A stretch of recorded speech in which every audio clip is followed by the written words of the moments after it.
¿Qué tal? Bienvenidos a Análisis Mundial. Gracias nuevamente por estar junto con nosotros en este espacio. Soy Ana María Serrano y es un gusto poder acompañarlos. Además de invitarles a que participen en nuestras redes sociales, ya sea vía Twitter, vía Instagram, @mserrano2, con sus preguntas, sus aportes, sus sugerencias y sus comentarios. Aquí queremos hacer un análisis más profundo sobre una de las noticias más importantes de esta semana. Mientras, revisemos qué fue noticia también. En Estados Unidos, el jefe de la Corte Suprema confirmó la autenticidad de un borrador filtrado que encendió las alarmas de la opinión pública y los colectivos feministas por la posibilidad de que se anule el derecho al aborto, el cual es legal desde el año de 1973. Joseph Borrell se ha reunido con los ministros de Exteriores en Panamá para abordar varios temas de interés, incluido el cambio climático, la pandemia y el impacto de la agresión de Rusia en los precios mundiales. El secretario general de las Naciones Unidas, Antonio Guterres, se pidió a los países ricos que cumplan su compromiso de destinar $100.000 millones vigentes desde el año 2022 para aportar a combatir la emergencia climática. Andrés Manuel López Obrador presentó ante la Cámara de Diputados una iniciativa legislativa para modificar el sistema electoral mexicano. Los cambios planteados supondrían un ahorro de $24.000 millones.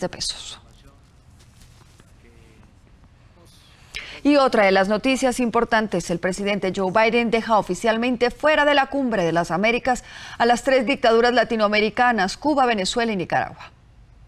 Las 3 dictaduras de Latinoamérica quedan oficialmente expulsadas por Estados Unidos de la Cumbre de las Américas programada para el mes siguiente. La tesis de Washington es que los países que no respeten la democracia no son bienvenidos en el cónclave continental. A pesar de los intentos del presidente mexicano Andrés Manuel López Obrador, ninguno de los 3 grandes aliados de Rusia en la región participará en la Cumbre de las Américas que se realizará en Los Ángeles. En una entrevista al diario estadounidense The Hill, el vicecanciller de Cuba, Carlos Fernández de Cosio, reprobó que el gobierno estadounidense, como anfitrión del foro, se sienta con el privilegio de llamar solamente a quien quiere y aún así llamar al evento Cumbre de las Américas. Abro comillas. En realidad, la Casa Blanca pretende hacer una reunión de amigos que sean capaces de escuchar lo que dice Estados Unidos, aceptar la agenda de Estados Unidos y replicar lo que quiere Estados Unidos. Cierro comillas. Agregó De Cosio. El día de hoy nos acompañan Luis Alberto Villamarín, experto internacionalista y presidente de la Fundación Excelencia, Liderazgo y Transformación, y también Javier Bedoya, analista político. Javier y Luis Alberto, a los dos, bienvenidos y gracias por estar conmigo.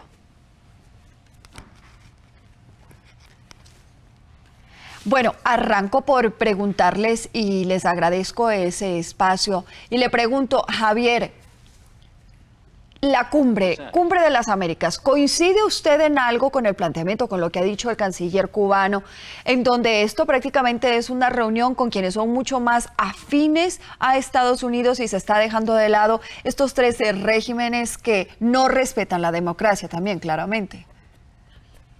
No, en realidad no. El propósito de las cumbres de las Américas, y esto empieza en el 94 justamente en Miami, en Estados Unidos, fue fortalecer los lazos entre los países y las democracias de los países, ¿no?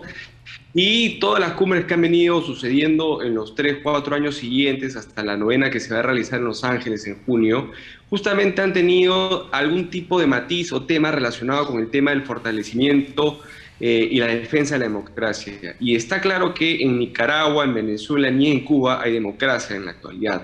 En consecuencia, creo que en este caso en particular, la administración del presidente Joe Biden está siendo sumamente estricto y firme con lo que fue el propósito de la Cumbre de las Américas y por el cual finalmente se llevó y se formó esta cumbre, ¿no? Entonces, si vamos a tratar de ejecutar acuerdos que finalmente van a salir de estas cumbres, que no sean meramente declarativos, no sean acuerdos que finalmente se puedan llegar a lograr, y para eso necesitas evidentemente países que piensen igual respecto de puntos fundamentales y estructurales como son la defensa de la democracia. Ahora, y le hago la pregunta, yo no sé qué tanto se necesite de países que piensen igual, porque obviamente quienes van tenemos una afinidad en el respeto a la democracia, Luis Alberto, pero y creo que uno del juego es cómo lograr que tanto Venezuela, Nicaragua y Cuba puedan llegar a entender la complejidad de no tener la democracia como la tienen, y esta sería entonces únicamente la forma de presión que se puede realizar en este momento. Es que tiene varios elementos esta situación, Ana María. Uno de ellos es el interés de las elecciones que hay en noviembre en Estados Unidos, y el presidente Biden necesita que su partido esté posicionado fuerte para eso. En segunda medida, es un mensaje al mundo de que Estados Unidos está defendiendo la democracia. Recordemos que hace poco hubo una cumbre de la democracia en la cual dejaron a varios países por fuera y Estados Unidos fue el que la promovió.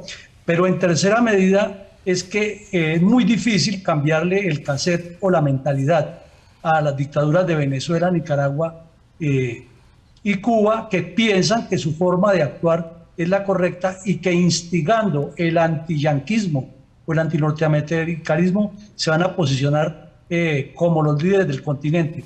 Entonces son posiciones encontradas que este golpe lo único que les sirve es para aducir que son víctimas y para encontrar micrófonos y megáfonos que les repercuten en el resto del continente, que el imperio, que el abuso, que ahí encuentran gente que les repite, pero realmente no hay una forma distinta de convencerlos, además que no los convence. Y hacia allá iba también mi pregunta, ¿cuál es la sanción? Pues, o sea, en el fondo y en la práctica, y les pregunto a los dos, Javier y Luis Alberto, ¿cuál es la pérdida que tienen ellos al no asistir a la cumbre? Javier. Luis Alberto. Perdón, ok. Lo que se pierde finalmente todo país que no está finalmente conectado, digamos, con su entorno, ¿no? Con América Latina, ¿no? Lo que busca Estados Unidos de alguna manera es aislar a estos países que finalmente no tienen modales democráticos y que están llevando dictaduras en sus países. Consecuencia, es un mensaje muy claro a estos tres países, de tal forma que no es tanto que se alineen con la posición capitalista de Estados Unidos y sus aliados, sino más bien que respeten simplemente la democracia, ¿no? Que es uno de los pilares fundamentales de la Cumbre de las Américas. Pueden ser democracias de izquierda, pueden ser democracias de derecha, de centro, como lo quieren llamar uno, pero que sean democracias finalmente. Y eso es lo que no está sucediendo en esos tres países. Entonces, esta es la manera finalmente para decirles a estos tres países, ustedes no están jugando en democracia, como consecuencia de esto quedan aislados y fuera de lo que es el circuito, digamos, de países democráticos. Ahora, Luis Alberto, le pregunto, ¿va a haber algún tipo de decisiones? Porque únicamente, aparte del tema de la democracia, se van a abordar ciertos temas de interés, el tema medioambiental, el tema migratorio, el tema obviamente de la situación que se está dando por el enfrentamiento entre Rusia y Ucrania. Pero le pregunto, ¿de este tipo de reuniones va a salir algún compromiso, algún acuerdo interesante e importante que va a excluir a estos tres países? Pues es difícil decir que salga ya algo definitivo porque, como lo anotaba Javier, desde el 94 a la fecha ya tenemos 28 años de existencia y se han hecho 9 cumbres con esta y no se ha avanzado muchísimo en los pactos que se han hecho, porque es que además la agenda es muy grande, es que son 57 puntos gruesos, temas en 29 puntos gruesos con 7 bloques y se presta para mucha disimilitud en cada cumbre. Pero lo que sí es cierto, y lo anotaba muy claro Javier, es que esta cumbre nace con un propósito de gobernanza, no solo gobernabilidad y gobierno, sino gobernanza para que los líderes políticos internamente dentro de sus países estructuren la participación ciudadana y la integración a todo el desarrollo nacional y la seguridad. Y eso es lo que no quieren entender estos gobiernos. Entonces, es una tendencia que hay en el mundo. La crisis de Ucrania está fortaleciendo a Europa en ese sentido y necesariamente Latinoamérica en un tiempo no muy lejano tiene que pensar en ser un bloque económico, político y cultural, y si no hay países que manejan ese concepto, es muy difícil que se integren. Ahora, a pesar de los esfuerzos de AMLO, que fue quien públicamente pidió y solicitó que sean estos tres países también invitados a la cumbre, pues se reafirmó en que ellos no serán parte, no harán parte.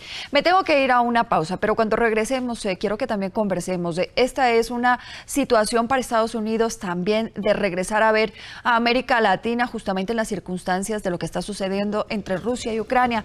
Se lo contamos al volver.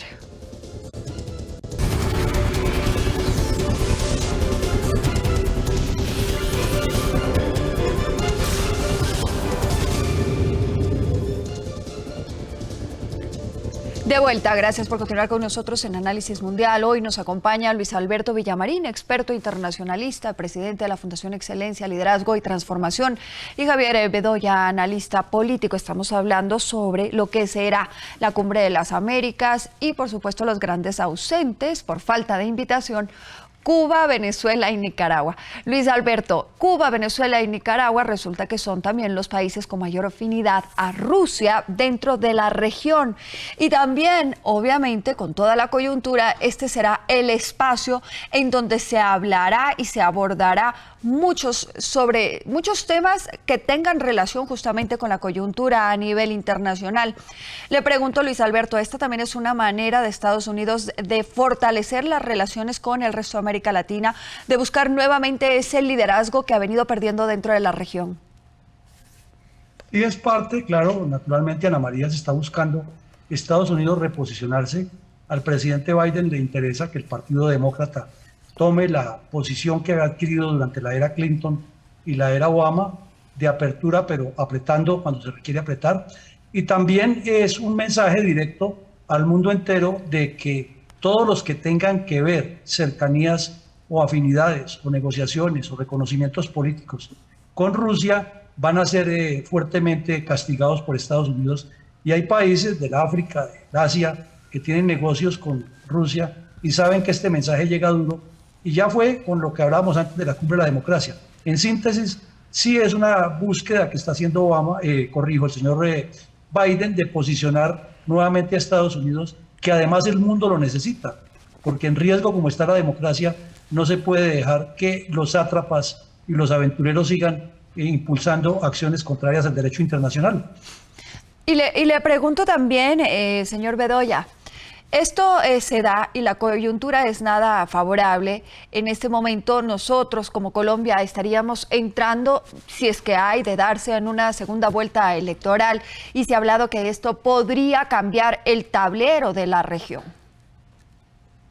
Correcto. Igual que en Brasil, ¿no? Estamos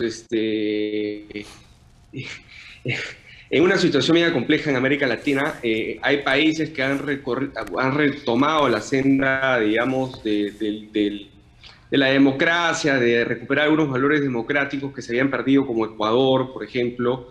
Pero tenemos a países que justamente tienen afinidad con Venezuela, Cuba, Nicaragua y Rusia, por ende, como Bolivia, como por ejemplo Perú en este momento, ¿no?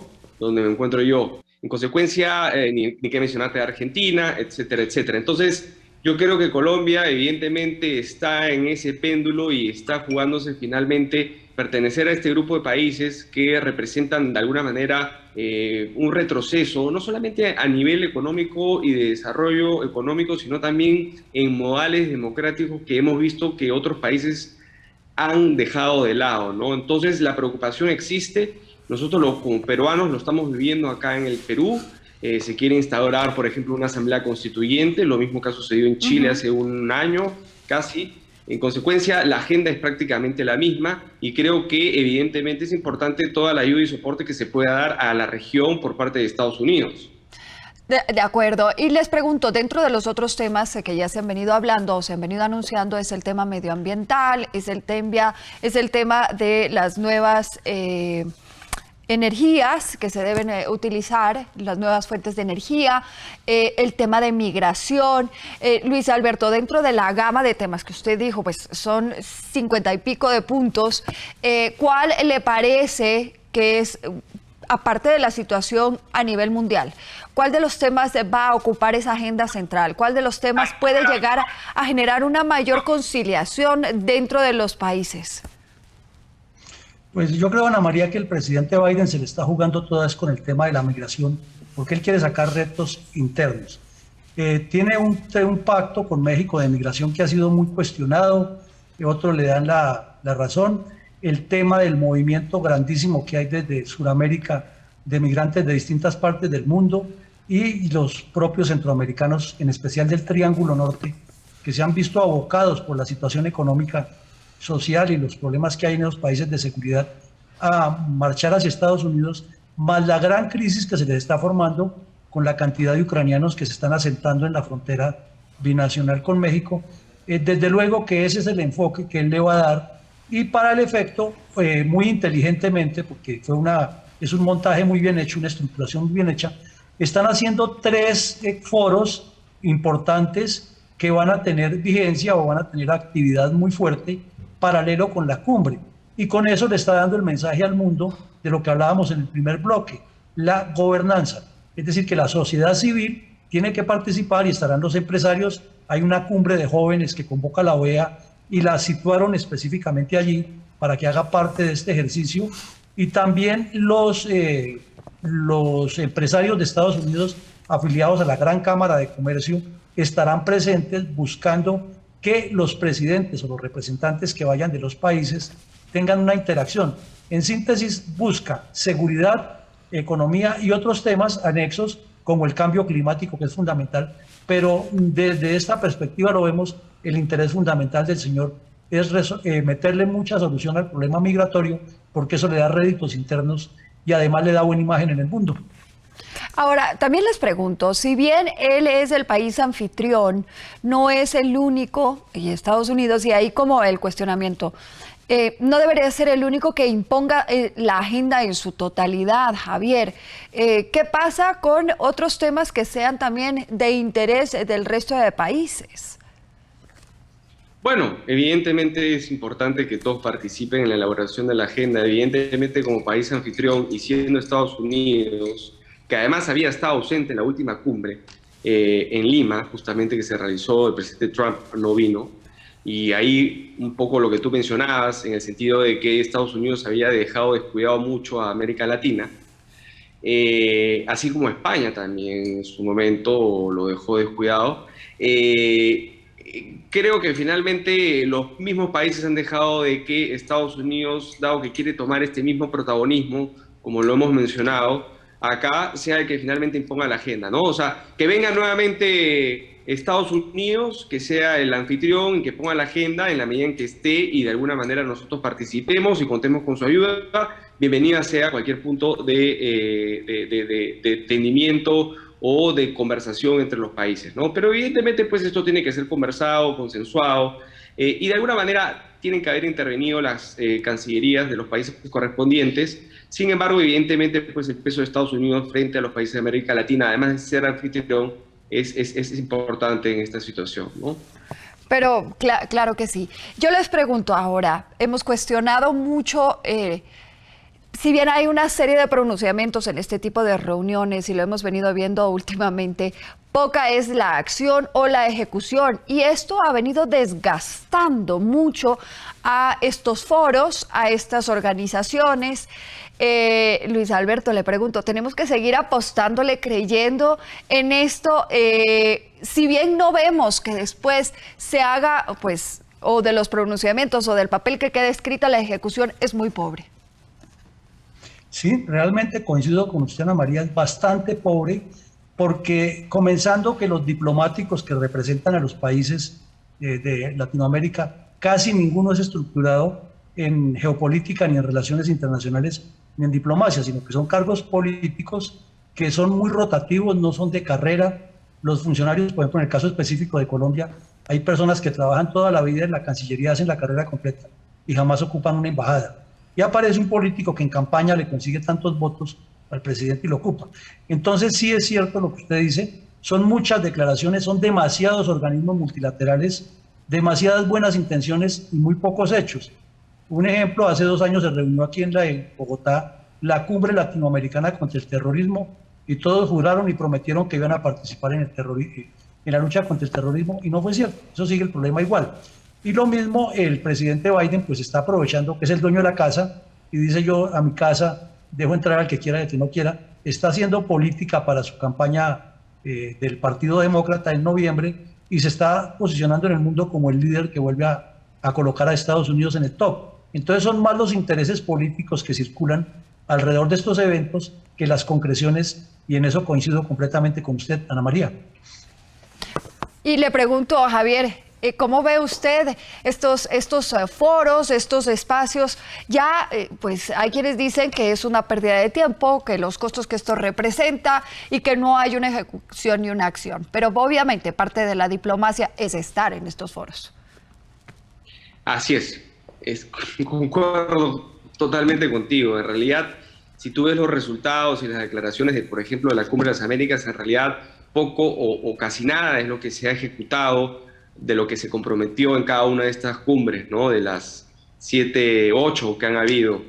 En consecuencia, si uno dice, bueno, siendo objetivos, en realidad de nada o poco sirven estas cumbres, pero como se maneja la diplomacia, es necesario estar ahí, hacer relaciones y finalmente estar, digamos, en la foto. Es importante a nivel diplomático, ¿no? Como bien decía Luis Alberto, lamentablemente pues los acuerdos que se toman ahí deberían de ser políticas de Estado para que cada país finalmente cumpla con estas obligaciones o estos statements o declaraciones que hagan, ¿no? Y no venga, digamos, el nuevo gobierno y se olvidó finalmente lo que se comprometió el anterior gobierno, o simplemente venga el nuevo ministro o el nuevo canciller o los nuevos de alguna manera representantes del Ejecutivo y dejen de lado lo que finalmente otros miembros del Ejecutivo se habían comprometido, lo cual es más grave aún. Entonces, hay que darle un poco más de peso y seriedad a estos foros para que de alguna manera no queden en saco roto, ¿no? Y de acuerdo, y yo creo que cuando llegamos a entender que en las relaciones internacionales no hay amigos, no hay aliados, hay intereses. Y esos intereses muchas veces no son los mismos para todos o también van modificándose y van cambiando. A Javier Bedoya y a Luis Alberto Villamarín les quiero agradecer de verdad por haber estado conmigo en este espacio. Muchas gracias por haberme acompañado. Con mucho gusto, gracias a ustedes. Y a ustedes también en casa, gracias por haber estado junto con nosotros en Análisis Mundial. Nos vemos en la próxima semana. Una feliz tarde.